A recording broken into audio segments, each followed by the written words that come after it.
Pemilik mobil yang baru hendak akan membeli mobil baru, itu mereka pasti akan berpikir apakah worth it untuk membeli mobil listrik. Pastinya kalau misalnya pembeli pertama mungkin akan lebih kecil lagi kemungkinannya.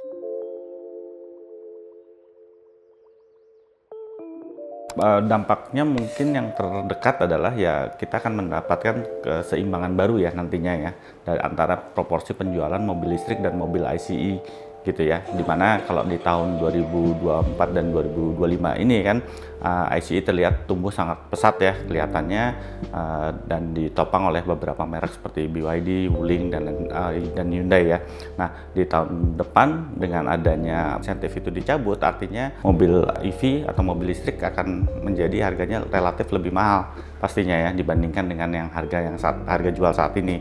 Nah di situ dampaknya mungkin konsumen akan menjadi berpikir ulang apakah mereka akan tetap mau ngambil mobil EV atau mereka akan beralih ke ICE lagi atau mungkin yang hybrid. Seperti itu sih mungkin dampaknya. Jadi ada keseimbangan baru nanti yang menarik ya mungkin untuk kita tunggu. Itu karena ketika PPNBM-nya dikembalikan dan juga PPN-nya dikembalikan, berarti kan harga jualnya akan meningkat ya, tidak lagi seperti yang saat ini yang kita lihat cukup agresif ya secara harga. Itu satu.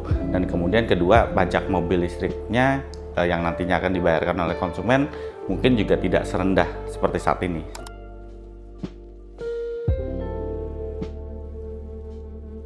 Profil pembeli mobil-mobil EV yang ada saat ini ya, yaitu yang early adopter dan juga early customer ini, sebagian besar adalah pengguna yang sudah berpengalaman, artinya mereka sudah memiliki mobil lebih dari satu, karena menurut mereka mobil listrik itu sebagai additional car yang mereka bisa gunakan untuk di dalam kota, sehingga resiko mereka akan lebih rendah ya untuk mengadopsi mobil baru dan EV bentuknya. Sementara kalau dari pemilik mobil yang baru hendak akan membeli mobil baru, itu mereka pasti akan berpikir apakah worth it untuk membeli mobil listrik, karena tadi adalah di jarak tempuh ya, karena baterainya dan juga stasiun pengisian SPKLU-nya juga masih terbatas kalau di luar kota. Dan kedua adalah harga jual kembali, karena bagaimanapun ketika orang baru akan membeli mobil pertama, mobil itu akan dianggap sebagai aset yang harus ada punya nilainya, dan mereka ekspektasi nilai jual kembalinya harus masih tinggi. Nah sementara mobil listrik tidak demikian kan, sama-sama kita tahu kalau mobil listrik kalau dijual kembali harganya jatuh lebih dari setengahnya saat ini ya, sehingga itu akan menimbulkan resiko yang lebih tinggi buat pembeli mobil baru yang baru experience pertama. Sehingga nah ini menarik nanti di tahun 2026 apakah pastinya kalau misalnya pembeli pertama mungkin akan lebih kecil lagi kemungkinannya untuk membeli mobil listrik. Ini kemungkinannya. Sementara kalau dari sisi yang berpengalaman, yaitu mereka akan berpikir ulang apakah akan tetap mau membeli mobil listrik atau mereka akan beralih entah ke hybrid atau balik lagi ke ICE. Tergantung dari seberapa kompetitif nanti persaingan harga pada saat di 2026 ketika subsidinya sudah dicabut. Seperti itu sih.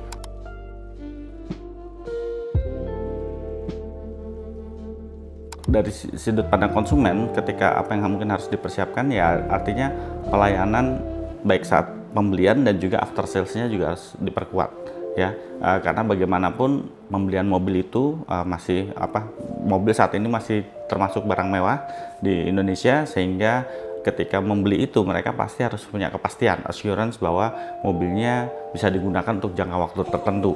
Entah either mereka punya plan untuk digunakan 5 tahun atau bahkan lebih dari itu, sehingga pastinya support untuk after sales itu menjadi sangat penting buat mereka ya. Jadi dari sisi penjual adalah yaitu tadi untuk bisa memaintain konsumennya ketika mereka menggunakan mobil mereka yang dengan brand mereka. Dan mungkin yang menarik ke depannya juga adalah ini menjaga resale value ya, karena juga beberapa pabrikan yang sepengetahuan saya itu juga mereka sudah melakukan semacam kayak proses trade-in ya. Jadi artinya tukar tambah dengan mobil lama dengan mobil baru dengan brand yang sama.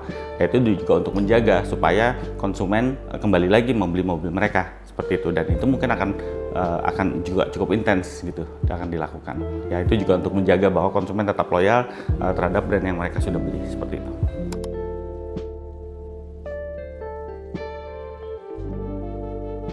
Untuk otomotif ya, otomotif ini khususnya yang roda 4 ya saat ini kan sedang mengalami tekanan dalam arti challenging, bagaimana untuk bisa kembali lagi penjualannya lebih tinggi. Saat ini bahkan di beberapa analisa sudah menginfokan bahwa bahkan Malaysia sudah mendekati kita penjualan mobilnya per tahun dibandingkan Indonesia. Mungkin yang menjadi objektif yang baik dari para pemain di industri otomotif, termasuk mungkin juga yang harus disupport oleh pemerintah, adalah bagaimana memastikan penjualan kendaraan pribadi, ya maksudnya di mobil ini khususnya, di tahun depan bisa kembali meningkat, karena bagaimanapun penjualan kendaraan four wheeler ini, yang kendaraan mobil ini adalah menjadi salah satu tolak ukur pertumbuhan ekonomi kan gitu. Ketika pertumbuhan ekonominya bagus, biasanya penjualan kendaraan mobilnya juga naik seperti itu.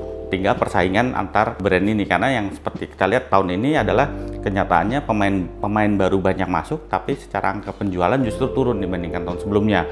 Nah, tugas kedepannya adalah bagaimana dengan banyaknya brand ini bisa mengangkat penjualan secara kategori, secara umum seluruhan passenger car bisa naik seperti itu. Mungkin sebagai tambahan ya, jadi brand-brand mobil ya Pak, saat ini juga harus lebih jeli ya memahami tentang apa sih preferensi konsumen ya. Preferensi konsumen, karena ketika mereka dihadapkan dengan banyaknya pilihan, tidak hanya pilihan merek kendaraan dan model, tapi juga pilihan kendaraan jenis powertrainnya, apakah itu listrik, apakah itu hybrid pun ada dua ya, ada hybrid yang biasa, ada yang hybrid yang PHEV, kemudian ada yang ICE. Nah itu dengan banyaknya pilihan seperti itu, bagaimana para brand itu berusaha saling mempengaruhi konsumen, sehingga siapa yang bisa memenangkan preferensi konsumen dengan paling baik, itulah yang bisa memenangkan persaingan. Ya selain pastinya faktor in the market ya, distribusi dan lain sebagainya, seperti itu.